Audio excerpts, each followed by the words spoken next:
There is a place in the south of England where the ground itself seems to be hiding something. And for 200 years, every expert who has ever knelt in that soil has walked away with more questions than they arrived with. It is a ring of stones on a windswept plain, and it has survived 5,000 years of frost, war, and forgetting. But here's the part almost nobody tells you. We still do not fully know why it was built. We still cannot agree on how 40-ton stones got there. And the closer modern science looks, the stranger the true story becomes. Not stranger because of some secret decoded by a machine. Stranger because the real facts, the ones sitting in peer-reviewed papers most people never read, are already hard to believe. Stonehenge sits on Salisbury Plain in Wiltshire, England, and construction happened in stages across an enormous stretch of time, starting around 3000 BCE and continuing in various forms for well over 1,000 years. That timeline alone should stop you for a second. The people who dug the first ditch and bank were not the same people, culturally or even genetically, as the ones who raised the tallest stone centuries later. Stonehenge was not one project. It was a relay race across dozens of generations, each one inheriting a half-finished monument from ancestors they never met and choosing, for reasons we can only partly reconstruct, to keep building. The monument is made of two very different kinds of stone, and this is where the first real mystery begins. The outer ring and the massive trilithons, the paired uprights with a horizontal stone laid across the top, are built from sarsen, a hard sandstone. For decades, archaeologists assumed these sarsens came from somewhere on the Marlborough Downs, roughly 20 miles north, but nobody could pin down the exact source. Then, in 2020, a team led by geologist David Nash used portable X-ray fluorescence to test the chemical signature of the sarsens and matched most of them to a specific site called Westwoods, near Marlborough. It took modern spectroscopy to answer a question people had been guessing at since the 17th century. That is not a small thing. It means for 300 years, some of the smartest people in British archaeology were staring at the right country and still could not identify the right woods. The second type of stone is where it gets genuinely strange, and this part is not speculation. It is settled geology. The smaller stones at the heart of the monument, the bluestones, do not come from anywhere near Wiltshire. Their source has been traced to the Preseli Hills in West Wales, roughly 150 miles away. Geologists have narrowed some of them down to remarkably specific outcrops, including a site called Craig Rose Y Phelan, identified with enough precision that researchers could match individual quarried stones to individual rock faces. That is not folklore. That is isotopic and petrological analysis, published and replicated. So ask the obvious question, the one every visitor asks and every serious archaeologist has spent a career trying to answer. Why would a Neolithic community, without wheels, without metal tools, without draft animals suited to the job, drag stones weighing up to several tons across 150 miles of rivers, hills, and forest, when usable stone existed so much closer to home? The honest answer is that we do not fully know. There are competing theories, and none of them has won a decisive victory.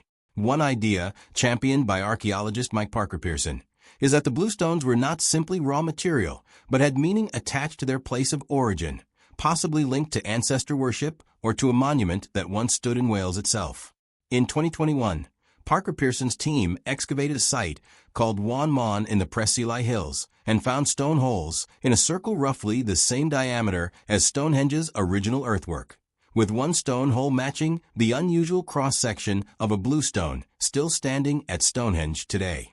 The implication, argued carefully and still debated, is that some of the bluestones may have started life as part of an earlier monument in Wales before being dismantled and moved wholesale to Salisbury Plain. If that is true, it does not solve the mystery, so much as deepen it, because it means the people involved were willing to take apart something sacred in one place in order to rebuild it in another, carrying not just stone, but intention across 150 miles on foot. There is a second layer to the bluestone question that gets far less attention than it deserves, and it has nothing to do with how they were moved. It has to do with what they do. In 2014, a team led by Paul Devereux and John Wozencroft at the Landscape and Perception Project conducted acoustic testing on the bluestone outcrops in the Preseli Hills and found that a notable percentage of them ring like a bell or gong when struck, producing a clear, resonant metallic tone rather than the dull thud you would expect from ordinary rock. Local Welsh folklore, predating this research, had already given some of these outcrops names referring to their ringing quality. The researchers proposed that this acoustic property may have been part of why these specific stones were selected, that a Neolithic community might have valued rock that could be struck to produce sound the way we might value an instrument. This is a real, published, testable finding, and it is genuinely strange on its own terms. It does not require inventing an ancient global network of sites or a forgotten advanced civilization. It only requires taking seriously the idea that people 5,000 years ago might have cared about sound in ways we do not fully understand, and built a monument that reflected that. Which brings us to the astronomy, the part of Stonehenge that most people already vaguely know and mostly misunderstand. The monument's main axis aligns with the sunrise on the summer solstice, and, in the opposite direction, the sunset on the winter solstice. This alignment is real and has been measured extensively, most rigorously by astronomer Gerald Hawkins in the 1960s, whose work first proposed that the site functioned, at least in part, as a solar calendar or observatory. Later researchers have refined and in some cases pushed back against parts of Hawkins's specific claims, particularly the idea that Stonehenge could predict lunar eclipses with computer-like precision, which most archaeoastronomers today consider an overreach. But the core solstice alignment is not disputed. What is disputed, and what remains genuinely open, is what that alignment meant to the people who built it. Was it a farming calendar, marking the turning of the seasons for planting and harvest? Was it tied to funerary rites, since cremated human remains have been found buried at the site spanning centuries? Was the winter solstice, not the summer one, actually the more important axis? Since some researchers argue the monument may have been more about marking the darkest turn of the year than the brightest, excavations have found evidence that people gathered at nearby Dynington Walls for enormous midwinter feasts, based on analysis of pig bones showing they were slaughtered at an age consistent with a winter kill, which suggests the monument's ceremonial calendar may have centered on winter far more than the postcard image of summer solstice sunrise suggests. Then there is the question of who these people actually were. And this is where recent ancient DNA research has quietly rewritten the story in a way most tourists standing at the fence have never heard. A landmark 2018 genetic study, led by researchers including Tom Booth and Ian Barnes, found that the population of Neolithic farmers who built the earliest phases of monuments like Stonehenge was, within a few centuries after the monument's main construction, almost entirely replaced across Britain by a new population associated with the bell beaker culture, arriving from continental Europe with substantially different ancestry, notably step-related DNA. This means the people who finished shaping and arranging Stonehenge's most iconic stone settings were not straightforward descendants of the people who began the project. Whatever meaning, purpose, or oral tradition attached to the monument by its original builders may have already been partially lost or reinterpreted by the time later generations completed it. This is not a fringe theory. It is one of the more solid findings in recent British archaeology, and it means Stonehenge's own builders may have been working, in part, from a design and a landscape whose original meaning had already begun to fade before the monument was even finished. How were the stones actually moved and raised, mechanically speaking? Experimental archaeology has tested this directly rather than just theorizing about it. In 2021, engineers at the University of Exeter demonstrated that a sarsen-sized stone could be dragged over timber sledges and greased trackways using a fraction of the manpower earlier estimates assumed, showing that a team of around 20 people could move a stone that heavy at a walking pace. This matters because it replaces vague, awe at ancient superhuman feats with something more interesting and more human, a solvable engineering problem, tackled with rollers, levers, sledges, and organized labor. The same basic toolkit used to move large stones in ancient Egypt and elsewhere. The genuine mystery is not the mechanics of dragging a stone. It is the scale of the coordination required to move dozens of these stones across such distances, feed, and organize the workforce for years or decades, and agree across a society without writing on a single shared design. So where does that leave us?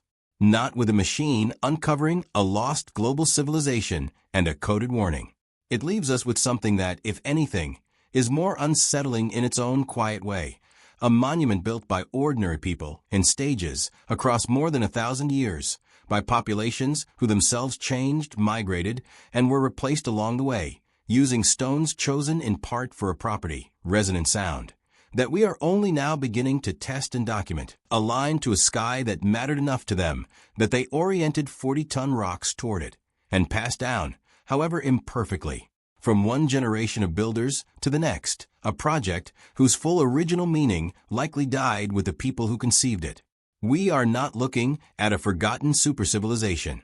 We are looking at something rarer and harder to sit with, a very long conversation between generations of ordinary humans, each one inheriting an unfinished monument from ancestors they never met, adding their own labor and their own meaning to it, until the original question got quietly lost somewhere in the handoff.